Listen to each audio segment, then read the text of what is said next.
Starting a new job is always a mix of excitement and nerves. When I landed a summer job at a local carnival in downtown LA, I was just looking for some extra cash before my senior year of college started in the fall. The carnival was a typical setup with rides, games, and food stands, but its main attraction was the funhouse, which doubled as a haunted house after dark. It was actually a solid structure that I think used to be some old guy's mansion or something. I was assigned to manage the funhouse, which was a favorite among the carnival goers. It seemed simple enough. Guide the guests in, ensure they have a fun, safe time, and observe them leave. At first, everything seemed straightforward. But then I started noticing odd things. It started with small discrepancies. I'd count a dozen people entering, but only 11 would emerge. At first, I chalked it up to miscounting. After all, keeping track in the chaos of laughter and screams was no easy task. However, as the days passed, the numbers just didn't add up. 7 went in, 6 came out. 10 went in, 9 came out.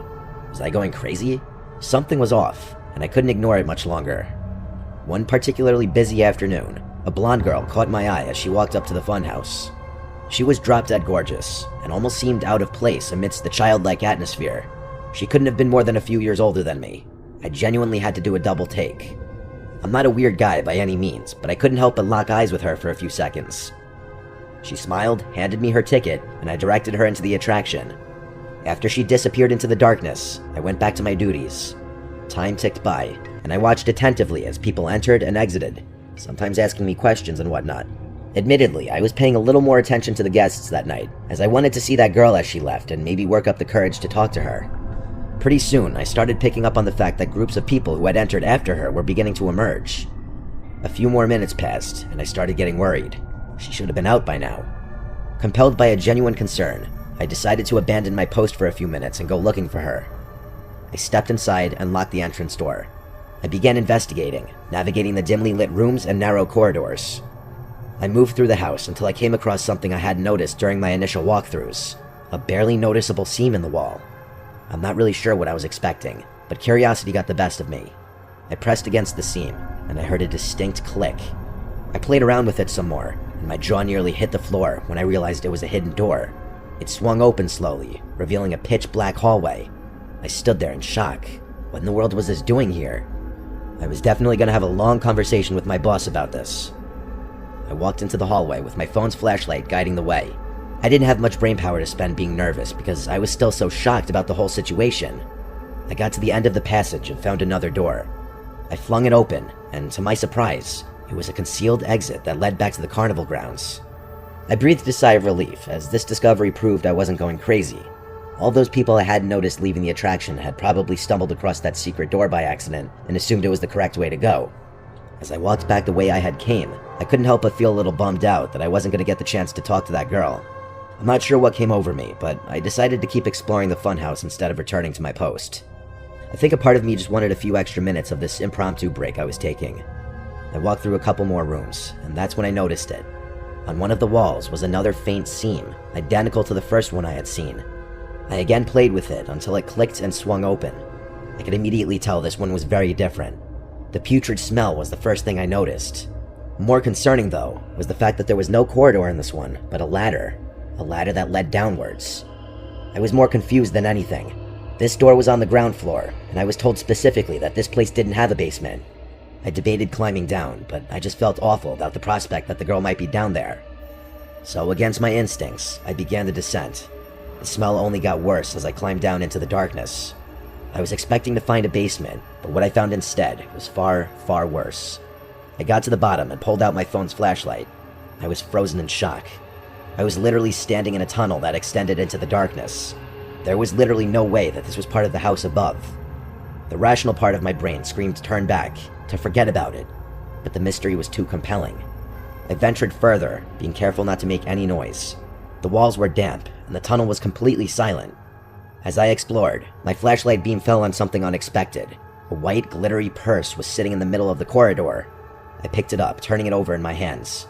It looked familiar, and then it hit me. It was that girl's purse. I was sure of it. I started to panic. Was she really down here? I doubted there was any way a rational person could find this tunnel and not turn around, but the proof was literally in my hands. My mind started racing. Was she hurt? Lost? And then a more terrifying thought hit me. Was she alone? I didn't feel safe anymore, but I was in too deep. Violating every survival instinct I had, I yelled out into the tunnel for that girl. I waited. Nothing. I was just about to shout again when I heard the sound of rapid footsteps echoing through the tunnels. My first instinct was to run. I had every reason to believe whoever was running toward me was hostile. I turned around and bolted back to the ladder. I got halfway up and slipped, falling back to the bottom. The footsteps were basically right on top of me now. I knew I was done for. I braced myself for a fight, and then a voice rang out. A girl's voice. Her voice. She gasped, "Help me," clutching her side as if in pain. I yelled at her to climb up, but she insisted that I follow her back into the darkness for some reason. I told her there was no chance I was doing that, and basically forced her up the ladder. We got to the top, and I slammed the door shut. I asked her how in the world she ended up down there, and she couldn't really give me a straight answer. She kept saying she didn't really remember how it happened, just that she suddenly realized she was underground. She said she started hearing things moving in the dark, and that there were voices calling to her. I didn't know how to process this. I asked her if someone had guided her down there, and she said she didn't remember. The weirdest thing about her story was that she was looking at me with this blank stare that genuinely freaked me out. I basically interrogated her about why she told me to stay down there, but she didn't answer. I had had enough. I wanted to get as far away from this person as possible. I called the police, but she opted to leave the funhouse before they got there. I never saw her again. The police investigated, and what they found was actually insane. Apparently, this house had been some sort of safe house during Prohibition in the 1920s. As such, it had a bunch of secret passageways that led to a section of the underground Prohibition tunnels that hadn't been discovered. The owner claimed he had no idea about the house's history, but I was skeptical. I quit my job and got as far away from there as possible.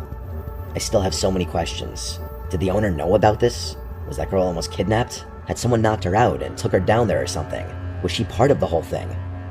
I feel like there's a number of explanations for what happened to me, but all of them are equally terrifying.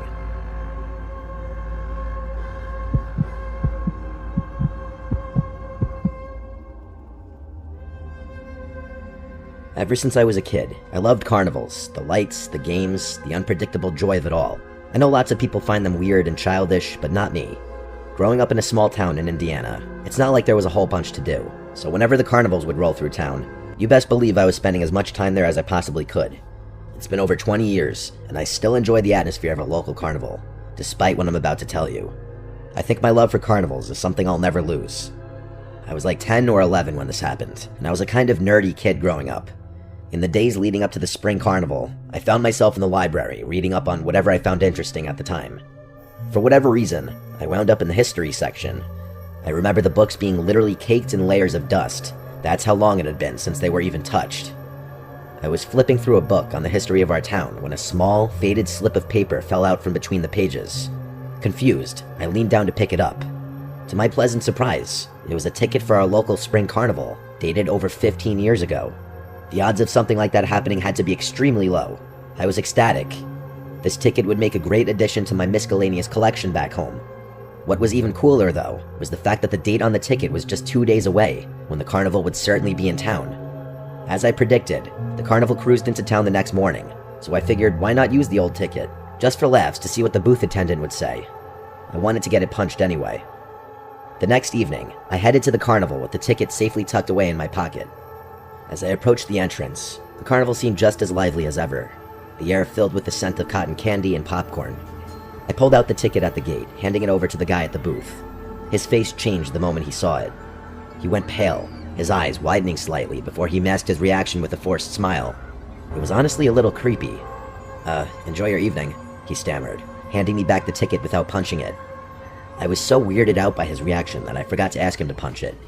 I shrugged it off, though, thinking maybe he was just new and confused about the old design of the ticket. I wandered around, played some games, and enjoyed a funnel cake. The night was perfect, but I couldn't shake the feeling that something was off. I felt eyes on me, observing. Maybe it was just paranoia. I tried to ignore it at first, but I kept noticing the carnival employees giving me weird looks. After a while, I got fed up and decided to ask one of the older game operators about it. I found a kind-looking elderly man running the ring toss booth. I showed him the ticket, and unlike the booth guy, he didn't even try to hide his shock. He glanced around nervously before leaning closer. "Young man, where did you get this?" he asked. After telling him where I found it, I started feeling uneasy about the whole situation. Maybe I should have just kept the ticket at home. "You found something you weren't meant to find," the old man started. his voice dropping to a whisper.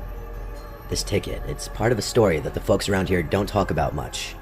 About 15 years ago, something terrible happened during the carnival, right here in this town." He paused as if weighing whether to continue. "There was a young worker, name of Ryan, nice kid. Everybody liked him. He was responsible for one of the rides, I can't remember which. One night he just disappeared, vanished without a trace. The police found his wallet, but there was nothing in it except a ticket that looked an awful lot like this one," he said, gesturing towards my hands. The atmosphere around us seemed to drop a few degrees. He continued. "They searched everywhere, even drained the local pond, but no sign of him. After that, strange things started happening every time the carnival stopped here. Accidents, things going missing, odd sightings. People said it was Ryan trying to come back, or something worse that took him. I could feel a chill running down my spine, but a part of me was skeptical. "And you believe that?" I asked. The old man shrugged. "I've seen enough to keep an open mind, but the point is, the ticket you found might stir things up. It's best you get rid of it, leave it here." He then motioned for me to give it to him, but I was reluctant. I looked down at it, reading it over again as if there was some kind of secret I was missing. How could a ticket be the cause of all of that? I questioned, still not fully buying it.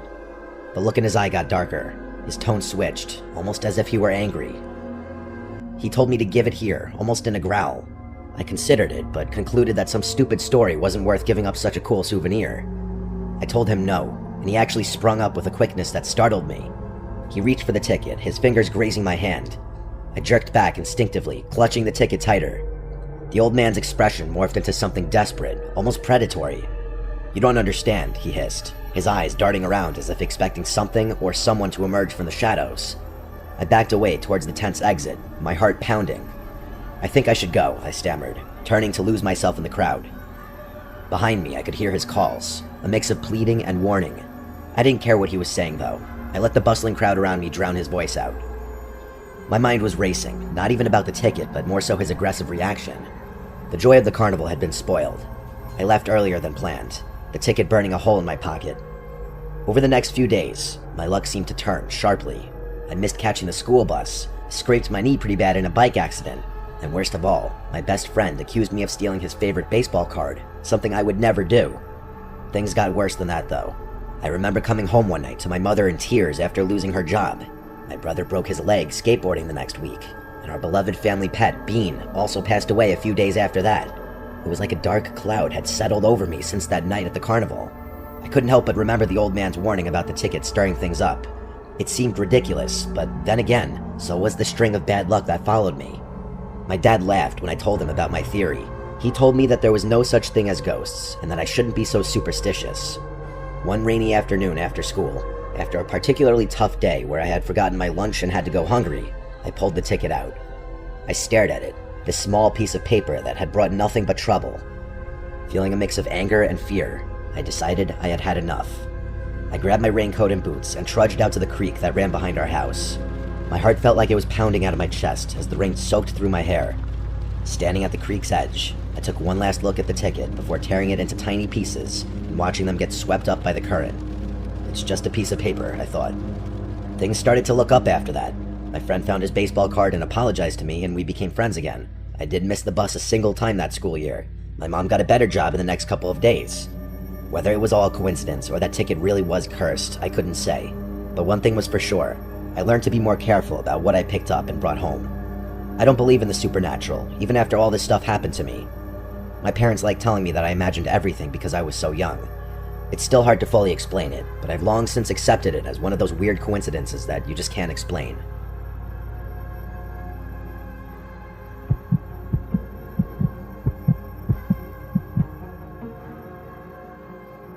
I hate carnivals. I think they're disgusting and filled with children. I hate the food, the games, and the smell of it all. My hatred of carnivals is probably biased though, and mostly based on what I'm about to tell you. A few years ago, I was dragged to our local carnival by my younger sister. I obviously wasn't going to be rude and not go, but I wasn't looking forward to it. After a while, my sister got bored and wanted to leave, so I called my mom to pick us up. I actually opted not to go with them, as I was in the midst of a fight with my dad and didn't want to go back home until he was asleep. I told my mom I'd walk home later, so she picked up my sister and left. The carnival was honestly a little pathetic. There were far fewer people there that night than I remember there being in previous years, and everyone looked miserable. I figured I might as well walk around a little to try and get my money's worth. After all, I had paid for a ticket out of my own pocket. I decided to step into the funhouse, as I figured that would at least be a little cool. I was expecting there to be a ton of people in there, but it was completely empty. There was literally not a single other person in there as far as I could tell. I had never been inside a funhouse alone before. People don't realize how important the laughter and talking is to the atmosphere. Without it, you're basically just standing there in silence, surrounded by a bunch of weird mirrors. It was honestly a little creepy. I shrugged my shoulders and figured I might as well walk through it. Admittedly, I did get a pretty good laugh out of the distorted mirrors. I think I was like halfway through when I noticed something odd. In one of the reflections to my left, there was a head that seemed to be peering at me. I only saw it for a split second, but it was a bald guy with really sunken eyes. I whipped around but didn't see anyone. To be completely honest, I had no idea where he had even been standing since there were mirrors all over the place. He could have literally been anywhere. I thought it was especially creepy since I didn't hear the funhouse entrance open. He either snuck in behind me, or he had already been inside. I kept walking, going a little more quickly now. And then, I saw him again, out of the corner of my eye. He had this deranged smile this time. It was the exact same face, I was positive. I tried to figure out where he was standing, but the reflections were too confusing. I yelled for him to get lost, but got no response. I wasn't sure what I was expecting. I picked up the pace again, but it was difficult trying to navigate this maze of mirrors, and I kept hitting dead ends. I started sweating, constantly looking over my shoulder every few seconds. A few minutes later, I turned a corner after hitting another dead end, and a hand reached out from behind one of the mirrors, grabbing my wrist. I screamed, cursing at the guy to let go of me, but he held firm. I punched his arm, forcing him to let go. I fell to the ground in the fray, and saw the creepster in his full form. He was wearing all gray, had a bit of a gut, and a tired, sunken face. I jumped to my feet before he could reach for me again, and sprinted back the way I came. I don't know if it was survival instincts or not, but finding my way back to the entrance was somehow easier with the adrenaline coursing through my veins. I sprinted out of the funhouse and caught my breath. I reached into my back pocket, and a horrifying realization hit me. I didn't have my wallet. I must have dropped it when I fell. There was no way I was going back in there. After running to the nearest staff person, I told them everything that happened. She seemed confused and told me that the funhouse was closed to patrons that night. I was horrified. They called the police and searched it, but found nothing, not even my wallet. I felt like such an idiot. I told them that that guy was probably an ex-employee with a key, but they shrugged off my theory and told me to go home. So, reluctantly, that's what I did. It's not like I had gotten hurt or anything. I wish I could tell you the story ended there, but I can't. A week later, my girlfriend called me one night in a panic, frantically screaming into the phone about something terrible that happened. Apparently, someone had been texting her phone, pretending to be me, and convinced her to drive out to this remote location to help me change a tire. Thankfully, she decided to bring her dad, even though the guy told her to come alone. They pretty quickly realized what was going on when the car parked in the lot wasn't mine. Her dad stepped out of the car, and 6 dudes stepped out of the car in front of them. He sprinted back to the car and hightailed it out of there before those guys could catch up to him. The whole thing made sense. I did have my girlfriend's number written down on a slip of paper in my wallet, which explains how he got her number. Both of us changed all our contact information, and it's been a month without incident. I really don't know how to feel about this whole ordeal. I think I'm just gonna try to block the memory out of my head.